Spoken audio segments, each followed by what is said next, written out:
ជំរាបសួរបាទពុកម៉ែបងប្អូនមេមេថ្ងៃនេះផងដែរខ្ញុំបាទចេញវីដេអូលក់ឡានមួយគ្រឿងទៀតទេពុកម៉ែបងប្អូនមេមេឡានកូរ៉ូឡាឆ្នាំ1994ពណ៌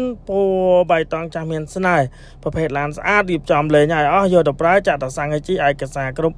ពុកម៉ែបងប្អូនមេមេឡាននេះប្រភេទសាច់ដែកឡានយើងឡានស្អាតឡានរៀបចំលេងហើយឡាន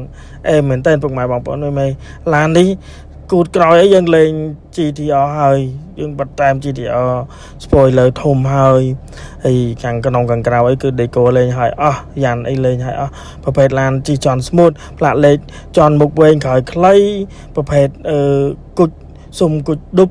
ប្រភេទឡានរៀបចំឲ្យអស់យកទៅប្រើចាក់តសាំងឲ្យជីឯកសារគ្រប់ខាងក្នុងឲ្យយើង deco លេងឲ្យអស់មិនថាទឹកអប់ដឺឡានកម្រាលជើង VIP ស្នើខ្នើយកលដៃមិនថាពីដានលើគឺយើងដេឲ្យអស់ដេដល់គូតក្រោយពុកម៉ែបងប្អូនមេឡាននេះអីមែនទែនសម្រាប់ពុកម៉ែបងប្អូនមេដែលស្រឡាញ់កូឡាមួយគ្រឿងនេះគឺអាចតាក់ទងមកបានព្រោះឡានរៀបចំឲ្យអស់ហើយ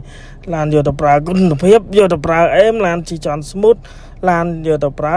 ចាក់តែសាំងឲ្យជីឯកសារគ្រប់ស្អាតមែនតើឡាននេះពុកម៉ែបងប្អូនមេអត់ពិបាកមើលទេឡាននេះមិនថាប្លុកម៉ាស៊ីនមិនថាខាងក្នុងខាងក្រៅមិនថាបាតក្រោមសាច់ដៃអីគឺញើងមែនតើអញ្ចឹងសម្រាប់ពុកម៉ែបងប្អូនមេដែលស្រឡាញ់មួយគ្រឿងនេះអាចតាក់ទងមកបានព្រោះឡានរៀបចំឲ្យអស់ហើយធានាតម្លៃពិសេសជូនយកទៅប្រើជីចន់ smooth សិនចាក់ឡានស្អាតយកទៅប្រើគុណភាពយកទៅប្រើមិនចាំបាច់ខ្វល់ខ្វាយអីទេយកទៅប្រើគឺចាក់តែសាំងឲ្យជីតែម្ដងឡានស្អាតរៀបចំហើយសម្រាប់ពុកម៉ែបងប្អូនមេដែលនៅឆ្ងាយដែលពិបាកធ្វើដំណើរមកមើលឡានពិបាកនឹងមកអត់មានគ្នាមកក៏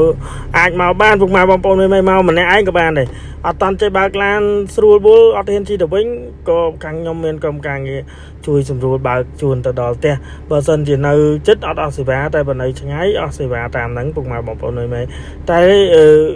យើងមានសេវានេះក៏ងាយស្រួលដែរពុកម៉ែបងប្អូនអត់ពិបាកទេអញ្ចឹងវីដេអូមានប៉ុណ្ណឹងជម្រាបលាបាយបាយ